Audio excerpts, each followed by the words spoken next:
warahmatullahi wabarakatuh. Kami dari kelompok 4, kami akan menjelaskan mengenai praktikum ketiga, yakni short circuit. Kami beranggotakan saya sendiri, Fadil Romdi, Saya Bagus Ramadhani. Saya Dani Setiawan. Saya Destri Kutyara. dan teman kami, Maul.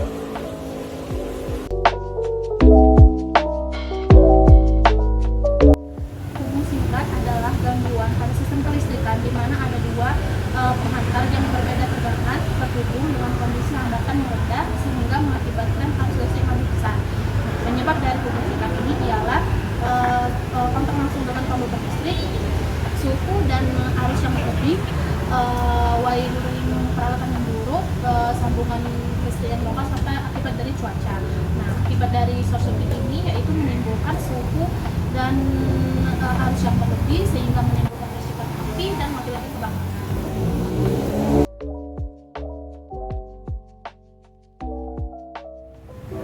Studi hubung singkat adalah studi yang dilakukan sebelum melakukan pembangunan pada suatu daerah, yaitu perencanaan seperti tata letak pada konduktor, pada kabel, pada transformator, dan lain sebagainya.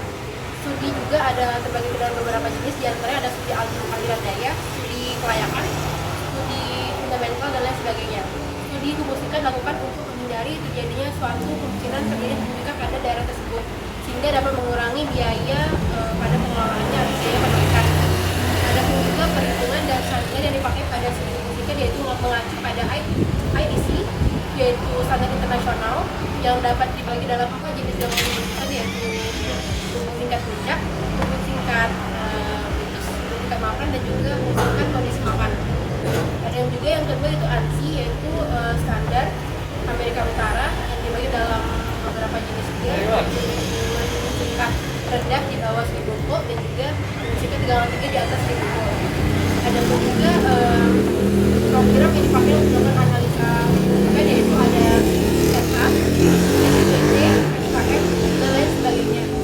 ETAP itu merupakan Electrical Transient and Analysis Program yang digunakan untuk melakukan analisa, membaca, dan mensimulasikan semua yang berhubungan dengan sistem tenaga termasuk juga hubung singkat.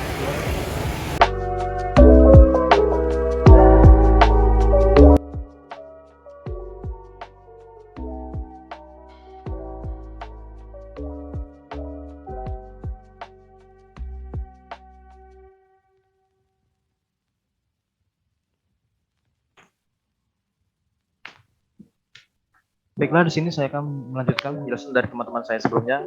Di sini saya dari Setiawan akan menjelaskan tentang jenis-jenis gangguan hubung singkat. Gangguan hubung singkat. Akibat yang ditimbulkan jika hubung singkat dibiarkan terlalu lama pada suatu sistem daya akan mengakibatkan banyak pengaruh yang tidak diinginkan yang akan terjadi.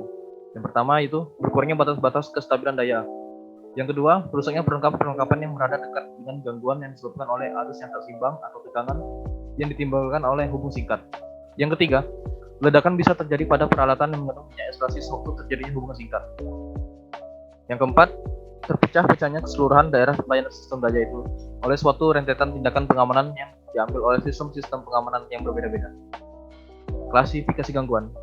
Klasifikasi gangguan pada sistem jaringan distribusi ada dua, yaitu jenis gangguannya dan lamanya gangguan.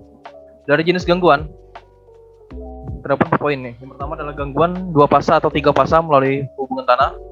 Yang kedua gangguan fasa ke fasa. Yang ketiga gangguan 2 fasa ke tanah. Dan yang terakhir gangguan 1 fasa ke tanah atau gangguan tanah. Dari lamanya gangguan terbagi menjadi 2, yaitu gangguan permanen dan gangguan temporer. Gangguan hubung singkat dapat terjadi antara 3 fasa atau 2 fasa atau 1 fasa ke tanah dan sifatnya bisa temporer atau permanen. Yang dimaksud oleh gangguan permanen adalah hubung singkat pada kabel, belitan trafo, dan generator. Kemudian gangguan temporer bisa crossover karena sambaran petir, crossover dengan pohon, dan tiup angin. Jenis gangguan hubung singkat yang pertama adalah gangguan hubung singkat 1 fasa ke tanah. Untuk netral tidak tanahkan atau di ground. Pada jaringan distribusi tenaga dengan tegangan yang tidak terlalu tinggi, antara 3 kV sampai 35 kV, titik netral tidak ditanahkan atau digroundkan seperti gambar karena adanya kapasitansi antara kawat dan tanah, maka kalau ada hubungan singkat arus 0 karena adanya arus kapasitif antara kawat dan tanah seperti tidak pada gambar. Kemudian yang kedua adalah gangguan hubung singkat 1 fasa ke tanah. Untuk gangguan ini dianggap fasa A mengalami gangguan seperti yang ada di gambar di atas.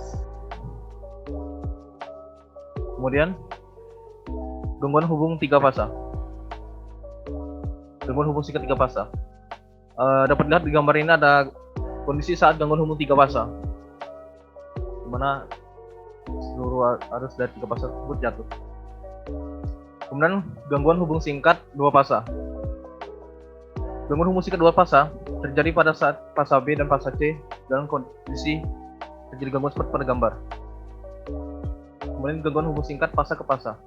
Hubung singkat antara dua kawat penghantar dengan titik netral sistem tidak ditanakan seperti gambar atau tidak digunakan. Kemudian ada komponen simetris.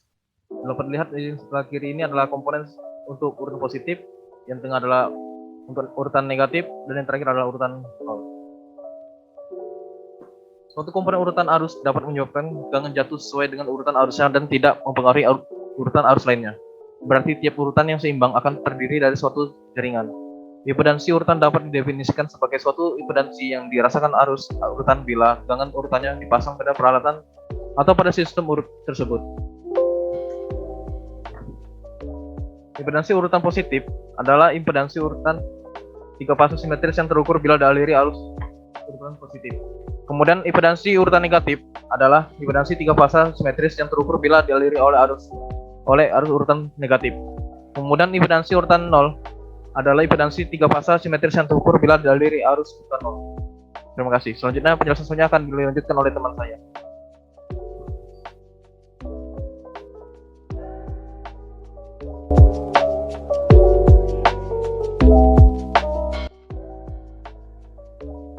Baiklah teman-teman, di sini kita akan menjalankan rangkaian hubung singkat, analisa hubung singkat atau short circuit analysis pada etap 12.6. Nah, di sini pertama kita harus merangkai terlebih dahulu rangkaian yang ada. Di sini sudah dijelaskan bahwasanya untuk rangkaian pertama terdiri dari dua buah generator 50 MW dan juga trafo terdapat 4 buah, masing-masing bernilai 100 MVA, dan juga arah dari kedua generator ini berbeda, yang satu mengarah ke bawah dan yang generator 2 mengarah ke atas. Setelah itu bisa kita jalankan terlebih dahulu rangkaian analisa hubung singkat. Pertama kita cek dulu bagaimana sih perubahan setelah dilakukan analisa hubung singkat dengan yang belum dilakukan. Ini kita belum lakukan terlebih dahulu ya, analisa hubung singkat. Nah, ketika kita belum memberikan fault pada rangkaian, maka tidak akan terjadi rangkaian yang hubung singkat, maka tidak akan terjadi aliran daya yang salah ya. Di sini kita lanjut pada materi yang diberikan. Ini kita harus memberikan fault pada bus 1 dan juga bus 1 dan 4. Jadi ada 2 kali percobaan fault, di mana pada percobaan pertama kita memberikan fault pada bus yang pertama. Untuk melakukan analisanya, pertama kita pilih dulu bus 1. Di sini bus 1 bernilai 20 kV, kita klik kiri sehingga dia akan berwarna merah. Setelah itu kita klik kanan. Nah, di sini ada pilihan fault. Kita pilih yang fault. Nah, setelah kita pilih fault, maka itu tandanya kita sudah memberikan rangkaian ini sebuah gangguan. Nah, setelah kita beri gangguan, maka kita bisa melakukan analisa yang terjadi. Oke, nah ini setelah kita jalankan, kita tinggal menekan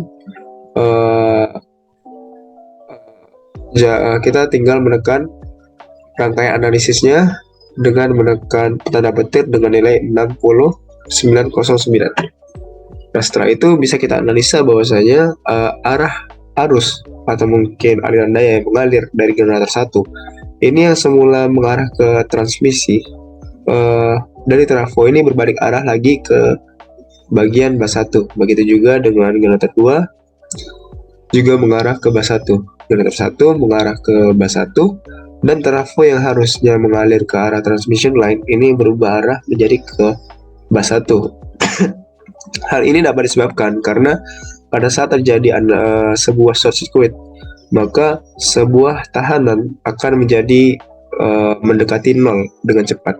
Oleh karena itu, sesuai dengan materi bahwasanya arus akan mengalir menuju tahanan yang paling kecil. Oleh sebab itu, ketika di sini terjadi gangguan pada bus 1, maka bus 1 ini memiliki tahanan sangat kecil, sehingga aliran arus atau mungkin daya yang mengalir ini berubah ke bus 1 semua. Tentu saja hal ini akan mengakibatkan tingginya aliran arus yang mengalir, sehingga pada bus 1 ini bisa kita lihat arus yang mengalir totalnya 16,26 kA dibandingkan dengan yang lain. Oke. Jadi sebenarnya yang terjadi ketika short circuit ini, arus akan meningkat dengan sangat cepat dan juga sangat tinggi. Tentu saja kalau misalnya hal ini akan mengenai kita, ini sangat berbahaya sekali dan bisa menyebabkan kematian. Dan pada sistem jaringan transmisi, biasanya ini akan menyebabkan short circuit sehingga mengirimkan sinyal kepada MCB, relay akan mengirimkan sinyal ke MCB untuk memutus rangkaian. Selanjutnya kita lanjut ke bus 2. Dengan fault yang kedua, ini kita melakukan fault pada bus 1 dan bus 4. Nah, ini kita stopkan lagi. Di sini tadi bus 1 masih terjadi fault ya. Jadi karena perintahnya untuk menambahkan fault lagi pada bus 4, ini kita tinggal tambahkan saja pada bus 4 sehingga didapatkan. Untuk menjalankan analisanya, pilih yang tanda petir dulu di sebelah kiri atas bagian short circuit analysis. Kemudian pada bagian analisanya sini kita pilih yang run LG LL LLG 3 phase fault yang 6909. Nah, diklik. Ini merupakan nilai yang terjadi pada rangkaian di mana arus yang mengalir yang semula-mula dari trafo dari generator 1 menuju bus 1 ini tetap mengarah ke bus 1, dan pada generator 2 yang mula-mula mengarah ke bus 1 ini berubah menjadi titik terdekatnya dia ke bus 4. Mengapa dia tidak sampai ke sana? Ini karena gangguan ini terjadi sebelum transmission line, sehingga pada bus 4 ini mengalami gangguan. Sebelum sampai ke transmission line, maka generator tempat terjadinya hubung singkat ini akan mengarah ke bus 4. Selanjutnya, sama seperti sebelumnya, untuk titik tempat terjadinya short circuit, maka ini akan mengalami kenaikan arus yang sangat tinggi. Oleh karena itu, nilai tahanan kan tadi menjadi kecil, jadi menyebabkan arus semakin tinggi. Sama halnya dengan bus 1, bus 4 juga mengalami kenaikan arus menjadi 3,7 kA. Nah, di sini merupakan nilai sangat besar juga. Namun dikarenakan terjadi pada salah satu bus tidak mencakup 2 trafo, maka nilai arusnya tidak sebesar dengan bus yang pertama. Mungkin itu saja untuk rangkaian short circuit yang bisa saya sampaikan. Apabila ada kesalahan, saya mohon maaf. Kepada Allah pun. Wassalamualaikum warahmatullahi wabarakatuh.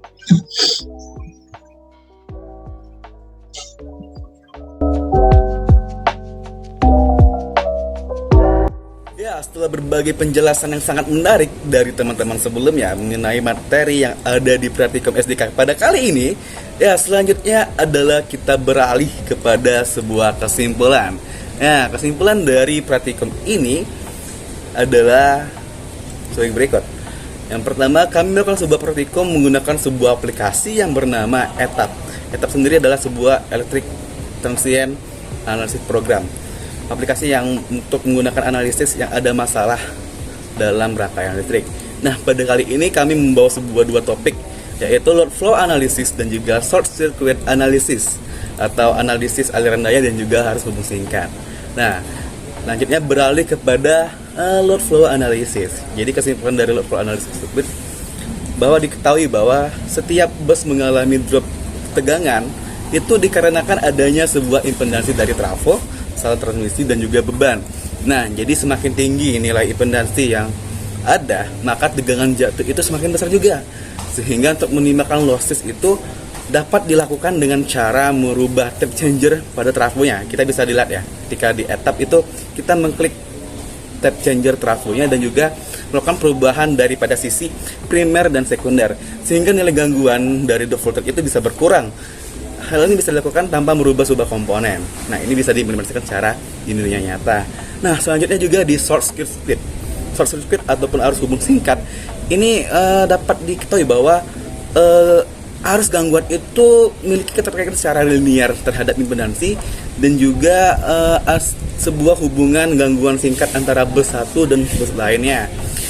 Sehingga untuk mengurangi lossesnya itu kita bisa menaikkan ataupun menurunkan tegangan pada tap channel transformator dan kita bisa lihat juga ya nilai arus bus itu bisa meningkat ketika terjadi short circuit pada bagian bus tersebut, dan juga setelah ada kejadian tersebut tegangan pada bus lain itu bisa berkurang apabila terjadi gangguan arus singkat pada bus suatu bus itu. Nah, jadi itulah kesimpulan yang telah kami dapatkan, dan sebelumnya terima kasih atas kesempatannya untuk kami mengikuti sebuah praktikum PSDK kali ini. Kami mohon maaf apabila ada kata-kata yang kami salah. See you.